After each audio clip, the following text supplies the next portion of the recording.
Cross के जनक gene Henry ड्यूनोट के जन्मदिवस के उपलक्ष्य में आज के दिन को विश्व रेड क्रॉस दिवस के रूप में मनाया जाता है। इस अवसर पर आज भारतीय रेड क्रॉस सोसाइटी के द्वारा सहारनपुर के नवाबगंज में एक रक्तदान शिविर का आयोजन किया गया। रक्तदान शिविर का उद्घाटन मुख्य अतिथि डॉक्टर संजय यादव के द्वारा किया गया। रक्तदान शिविर में डॉक्टर पूजा खन्ना, रचना ठाकुर, विराट सिंह, कविता रानी, सीमा देवी, नीरज माहेश्वरी, देवेंद्र बंसल, डॉक्टर नीरू राणा, अर्जुन शर्मा, डॉक्टर आदित्य पवार, संजय आदि मौजूद रहे। आपका नाम और आज किस चीज़ के लिए रक्तदान कर रहे हैं? मैं doctor Neeru Rana red cross society की डिस्ट्रिक्ट कोऑर्डिनेटर हूँ और मेरे साथ मैडम हैं, डॉक्टर साहब हैं और हमारी यहाँ पर क्लर्क हैं और डॉक्टर साहब भी हैं। यहाँ पर आज हम 8 मई को हमारा रेड क्रॉस का स्थापना दिवस मनाया जाता है। उसी के उपलक्ष्य में आज हमने रक्तदान शिविर का आयोजन किया है। लगभग कितने यूनिट रक्तदान का टारगेट है और कितना हो चुका है? आज लगभग हमारा 40 से 50 यूनिट का रक्तदान का टारगेट है और अभी तक लगभग 20 के करीब हमारा हो चुका है। मोटिव क्या है? मोटिव देखिए, जनता को जागरूक करना है और रेड क्रॉस सोसाइटी आप सभी जानते हैं कि किस तरीके से सामाजिक क्षेत्र में कार्य करती आ रही है, तो उसी के सापेक्ष हम चाहते हैं कि और भी जनता हमसे जुड़े, आमजन हमसे जुड़े और सामाजिक क्षेत्र में आगे भी हम लोग इसी तरीके से बढ़ चढ़कर कार्य करते रहें। पुलिस के द्वारा विद्युत मोटर चोरी की घटना में वांछित एक अभियुक्त को चोरी किए गए सामान के साथ गिरफ्तार किया गया।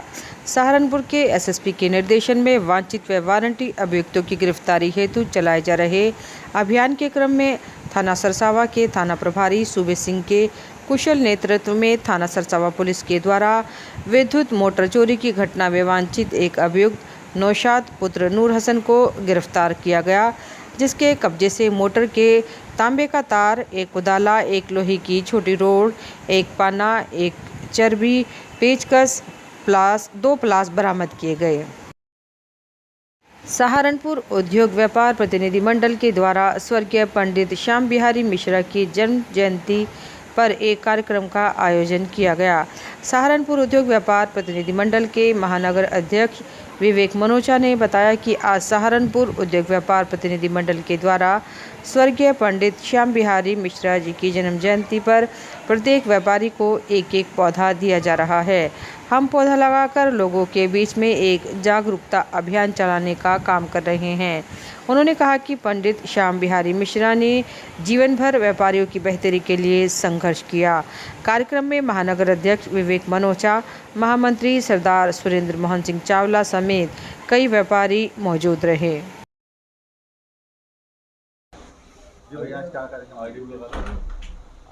आज सहारनपुर उद्योग व्यापार मंडल द्वारा पंडित श्याम बिहारी मिश्रा जी की जन्म जयंती पर जो एक अभियान व्यापार मंडल कई वर्षों से चला रहा है कि सांसें हो रही हैं कम, आओ पेड़ लगाएं हम, उसी अभियान को आगे बढ़ाते हुए आज उनकी जन्म जयंती पर प्रत्येक व्यापारी को एक एक पौधा दिया जा रहा है।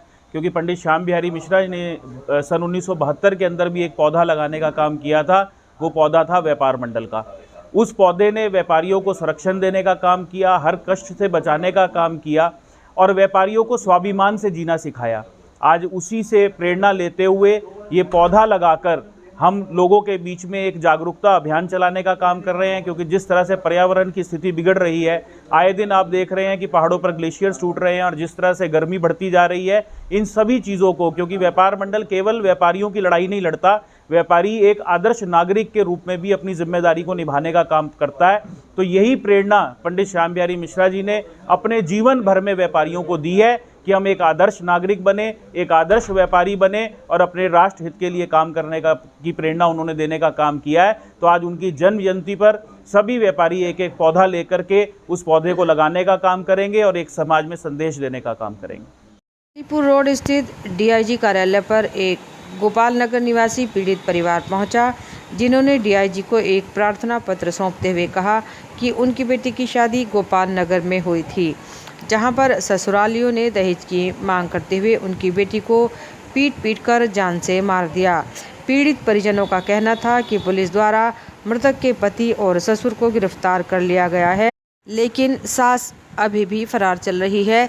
पीड़ितों का कहना था कि पुलिस द्वारा कार्रवाई करते हुए सास को भी गिरफ्तार किया जाना चाहिए। उन्होंने डीआईजी से मांग की है कि ससुरालियों पर सख्त से सख्त कार्रवाई की जाए। प्रिया, क्या हुआ आपके साथ? मेरी बहन की शादी थी सहारनपुर में, यहीं की थी हमने शादी अपनी बहन की। जिला के रहने गोपाल नगर में। फिर क्या हुआ? हम 23 तारीख को हमने फ़ोन किया अपनी बहन को शाम को 4 बजे और हमें पता लगा कि पहले ठीक ठाक थी जब हमने बात की, तो थोड़ी देर घंटे के बाद ही फ़ोन आया कि आपकी लड़की मर गई है। मतलब फिर क्या हुआ? कार्रवाई क्या? हाँ, कार्रवाई तो अभी चल रही है कह रहे हैं। अच्छा, फिर हम लड़का और बाप पकड़े गए हैं और माँ फरार है। अच्छा, अब क्या हुआ? अब हम DIG के ऑफिस में आए थे, किस लिए आए हो? हम यही कि उसकी माँ भी पकड़ी जाए। कार्रवाई नहीं चल रही अभी। आपके उसके किस बात की रस्म? ससुराल वालों से मिल रही है, उनकी ही बहन है और उनके जवाई है, वो हम कह रहे हैं ससुर पे प्रेशर डाल रहे हैं कि आपकी लड़की इसका भी घर खराब कर देंगे, आप फैसला कर लो। पूजा क्या हुआ? सर, हमारी छोटी सिस्टर का शादी हुआ था यहाँ सहारनपुर में, मैशकम गोपाल नगर में। मुझसे हो नहीं रहा। मुन्नालाल डिग्री कॉलेज की कई छात्राओं ने अपनी समस्याओं को लेकर आज मां शाकंभरी विश्वविद्यालय पहुंचकर जमकर नारेबाजी कर प्रदर्शन किया। छात्रा आयशा ने बताया कि हम सब छात्राएं यहां आई हैं, उनकी सबकी बैक आई है और रिज़ल्ट भी अब लास्ट में आया है। उनका कहना है कि हम एब्सेंट नहीं थे, फिर भी हमें परीक्षा में एब्सेंट दिखाया गया है, इसलिए आज हम परेशान सभी छात्राएं अपनी समस्या को लेकर मां शाकंभरी विश्वविद्यालय आए हैं ताकि हमारी समस्याओं को सुना जा सके और हमें हमारी समस्या का समाधान मिल सके। प्रदर्शन करने वाले छात्राओं में नेहा, नंदिनी, आरती, दीपाली, काजल, सना, महक, अलीशा, ऋतुपाल, सोनिया, नगमा, टीना, निधि, गुलिस्ता, मुस्कान, वैशाली समेत कई छात्राएं मौजूद रही। नाम आयशा है, मैं मुन्नालाल कॉलेज की कक्षा में BA में पढ़ती हूँ और हम सारे इसलिए आए हैं यहाँ पे क्योंकि हमारी सबकी बैक आई है, फर्स्ट सेम में भी सेकंड सेम में भी, और हमारा रिजल्ट अब आया है लास्ट में। 1 ईयर कंप्लीट, 1 ईयर कंप्लीट भी हो गया जब, और क्या नाम है, हम एब्सेंट नहीं थे जब हमने एग्जाम दिया, उसमें एब्सेंट भी आया हुआ है कि उन्होंने बच्चों ने पेपर ही नहीं दिए। और हम ऊपर गए, उन्होंने ये बोला कि हमने कहा कि सर हमारे पास इतना बजट नहीं है कि हम अपने बैक पेपर दोबारा दें। उन्होंने ये कहा कि बैक पेपर देने हैं, लेकिन हम कैसे देंगे, हम तो खुद पता नहीं किस किस तरीके से करते हैं। ये कहा सिर्फ जब आप क्या नाम है फर्स्ट सेमेस्टर में फेल हो, सेकंड में आपने बताया, फर्स्ट में भी सेकंड में भी, फिर आपने थर्ड का कैसे एग्जाम दे दिया? उन्होंने थर्ड का यही तो नहीं पता सर। इन्होंने पता है क्या कहा, पहले इंटरनल होते हैं फिर एक्सटर्नल होते हैं, लेकिन इन्होंने हमारे कॉलेज वालों ने पहले एक्सटर्नल ले लिए, फिर कहने लगे कि फिर हम इंटरनल ले लेंगे, तो घर की है। जब तुमने फिर क्यों नहीं पास किया उसमें, इंटरनल में क्यों फेल किया बच्चों को? जब तुम्हारे कॉलेज के बच्चे थे, जब क्यों नहीं पास किया उसमें इंटरनल में कि बाद में ले लेंगे? ऐसे कितने बच्चे हैं टोटल? 700 बच्चे हैं। 700 बच्चे बीकॉम के अलग है, 700 बच्चे सिर्फ ये BA के हैं। 800 बच्चों में से 100 बच्चे पास हैं। 1000 रुपए हर बच्चे की फीस लगा लो। 700 अगर आप विच हिसाब से मिले, विच हिसाब से क्या बात हुई आपकी? बैक फॉर्म भरने बहुत इंपॉर्टेंट है और हम इसमें कुछ नहीं कर सकते। आप अपने कॉलेज में जाए, कॉलेज वाले कहते हैं आप यूनिवर्सिटी में जाए, और बच्चे बिरानी है, वो इधर से उधर, इधर से उधर। अब आगे का स्टेप क्या रहेगा आपका? कुछ भी नहीं, हम तो कॉलेज जो भी कर सकेंगे हम करेंगे। हम DM में जाएंगे, हम हर जगह जाएंगे, हम DM के पास भी जाएंगे। 2 साल की फीस दो वापस। और अगर नहीं होता है कुछ तो फिर हमारा बस एक नारा है कि हमारी TC हमें दे दी जाए और हमारे 2 साल के हमारे पैसे वापस। हमें पढ़ना नहीं है, कुछ नहीं, या फिर हमारा क्लियर रिजल्ट आना चाहिए जिस तरह MS कॉलेज वाले बच्चों का आया। उनकी भी सबकी बैक थी, लेकिन उनका दोबारा रिजल्ट आया, सब पास आए। हमारे इसमें लीडर नहीं है, हमारे इसमें तो अब हमें पास चाहिए।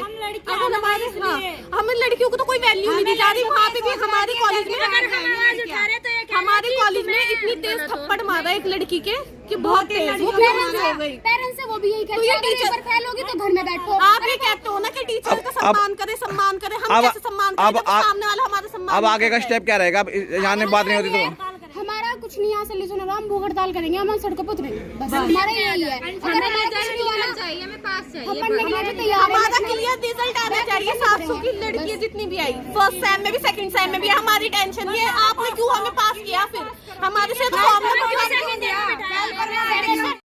मुझे इन्होंने प्रथम सेमेस्टर की परीक्षाएं चौधरी चरण सिंह विश्वविद्यालय से दी थी। इस विश्वविद्यालय की स्थापना के पूर्व उनका परीक्षाफल अभी पिछले हफ्ते आया है। इस बीच ये विश्वविद्यालय की स्थापना के बाद इन्होंने सेकंड सेमेस्टर की परीक्षाएं दे ली, थर्ड सेमेस्टर की परीक्षाएं दे ली, परंतु इनका परीक्षा फल अब आया, वहाँ से ये फेल है।